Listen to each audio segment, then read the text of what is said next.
Okay, so today we're going to talk about how we deal with polyatomic ions. That is not the color I picked, but whatever. Polyatomic ions. Okay, so we'll do one example here that we've seen already, but an example of a polyatomic ion would be something like the bromate ion here. Okay, BrO3 minus. So the first thing is to realize that this is a molecular compound. It's made of two nonmetals, right? But the overall molecule ends up with a charge. So I'm just going to draw out why that happens. So Br has 7 electrons around it. We're going to put 3 oxygens on there. Well, oxygen has 6 electrons around it, and so it needs 2 electrons in its outer shell to fill that outer shell and, satisfy its needs. Now, if I look, happy oxygen if you want, or satisfied oxygen, or energetically stable oxygen. But if you see here, we are short 1 electron to satisfy the needs of bromine, right? It still only has 7. So how do we deal with that? Well, we pair it up with a metal that has an ion to give, okay? So let's say it happens to be in the vicinity of some lithium. Well, lithium can donate an extra electron into here, okay, thereby satisfying bromine and making that BrO3. So do these exist floating around on their own? No, they're like any other ion. They're always going to be paired with a positive ion. So you would never just see this like hanging out in the wild, okay?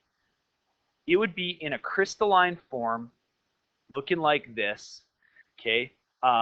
Or it's possible that it's dissolved in a liquid, but there's always going to be an equal number of positive ions as there are negative ions, at least in this case, okay? Now, let's say instead of lithium being its partner, what if we had magnesium, okay? Well, magnesium has 2 electrons. So what happens there is we actually need 2 bromates, or we would pair it with 2 bromates. Why? Okay, because it would take 1 from each, just like, this happened here. So the first question is, well, how do we deal when we need to show that there's 2 bromates paired with this over here, with this metal? So how you're going to do it is much like in math class. You're going to put the bromate, the whole thing, right? Because it's a unit, and you need 2 of them, right? So a little sub 2 on whatever's in brackets, okay? And if we were to go on to say something like aluminum, and we wanted to do aluminum with bromate, well, we know aluminum forms a 3+ ion, right? So we're going to need 3 bromates to pair up with it. So you get that. So how do you deal with them when you want to show that there's more than 1 polyatomic ion?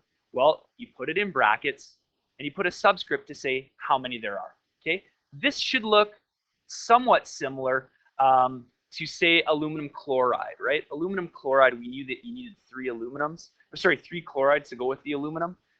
But because there's only a chloride, we just can put a 3, right? No bracket necessary. But when you're talking a polyatomic, you got to say there's 3 of the whole thing that's in brackets, okay? So 3 bromates required, or 2 bromates required, and so on. Does that make sense so far? Okay, so let's try just one more here. There are very few positive polyatomic ions, but there are a couple. So I'll try one here. Let's do one example here. There is this, which is called ammonium, and it's one of the only common positive polyatomic ions, okay? Now let's say that we were going to pair this up with another polyatomic ion. I'll say, let's find one here, borate, okay? So we have a little sheet here with common polyatomic ions on it, and if we look on that sheet, we can find that there's a borate and it's got a 3 negative. So how are we going to deal with this? Well, how many ammoniums do we need to pair up with every borate? Ammonium's got a single plus, borate, yeah. So you need 3 of them. So what we're going to do for this is we're going to go NH4. You need 3 of the whole thing. And you're going to pair it up with just borate, right? And how you name it, pretty simple, ammonium borate. So I'm going to give you a little challenge here. Show me iron 2 borate. Can you do it? Thank you. If I look here, thank you. Iron 2, I wasn't recording, I was just talking away. Iron 2, right? Iron's a metal, so it's going to form a positive ion. That's the rule, we know that. And it's going to form the 2+ ion. So Fe with a 2+. We see up here that this borate thing, this polyatomic ion, has a 3-. So the lowest common multiple between a 2+ and a 3- is 6. We're going to need 3 of these to make a +6, and 2 of these to make a -6. So how do we do that? We go Fe, we got 2 of those. I'm sorry, we got 3 of those. My mistake. We need 3, because we need 6, right? And then we've got to have 2 of these. So Fe3 bracket BO3 with a 2. That's what you have to do in order to solve one of these things, okay? So you will have a list with you when you're asked to deal with these things, and you can look these up all over the internet, okay? And here's a list of some common ones. There's much larger lists, but I just want to look at the rationale for how these things are named, okay? So I'm going to pick some special ones off this list because they're going to illustrate the point here. One thing to note, what element is in nearly all polyatomic ions? What element do you see in there? Right, oxygen. Oxygen is in nearly all of them. Not all, but nearly all of them, okay? Later you'll learn why that is, but for now, just be aware oxygen's quite a reactive chemical, and it's everywhere. It's literally in the air we breathe. So it interacts with all the chemicals that it comes in contact with on Earth. It interacts in some way. It doesn't necessarily react, but it can interact. So that's part of the reason why that's there. And then the properties of oxygen itself dictate that it can do this. So if you look at the endings, you're going to see some commonalities between a lot of them. 8, 8, 8, 8, 8. Just 8s everywhere. But then you also see some ites as well. Ites, right?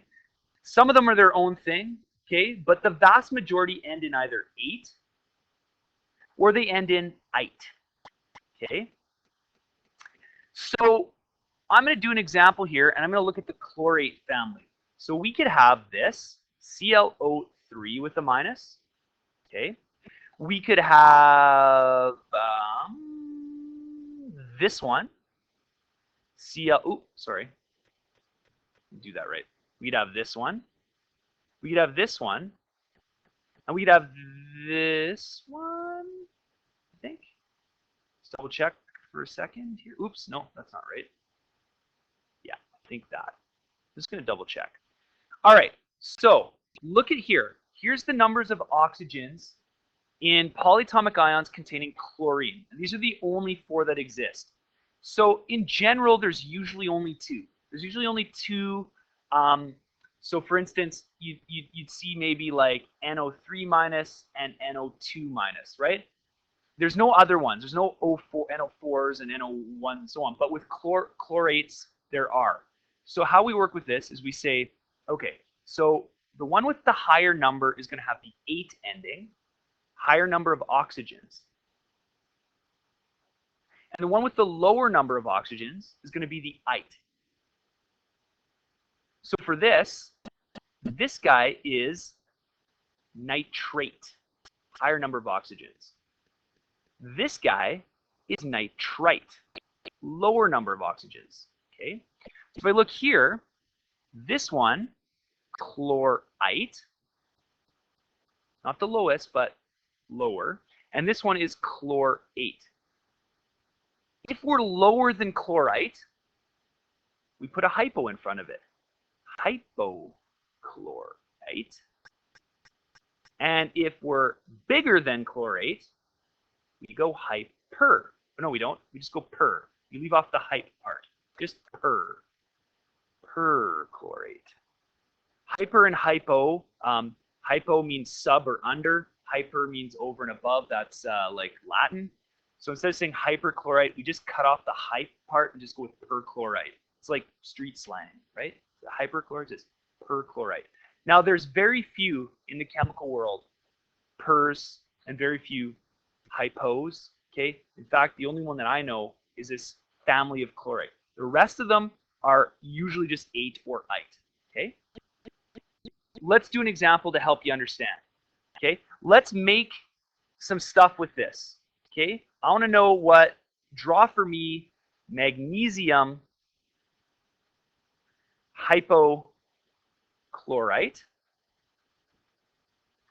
magnesium chlorite, magnesium chlorate,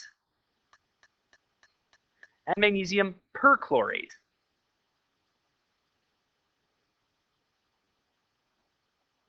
Magnesium in front of all of these, okay?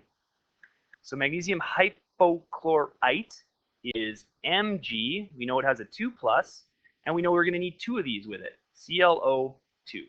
There it is, magnesium hypochlorite. If you see this thing, and you say, what's the name of it? You're going to have to probably go to your chart and figure it out, okay? And so just to finish up, there you go. All right, magnesium is a 2 plus. Every type of chlorine oxygen polyatomic ion is a -1. So we just follow through, and there you have it.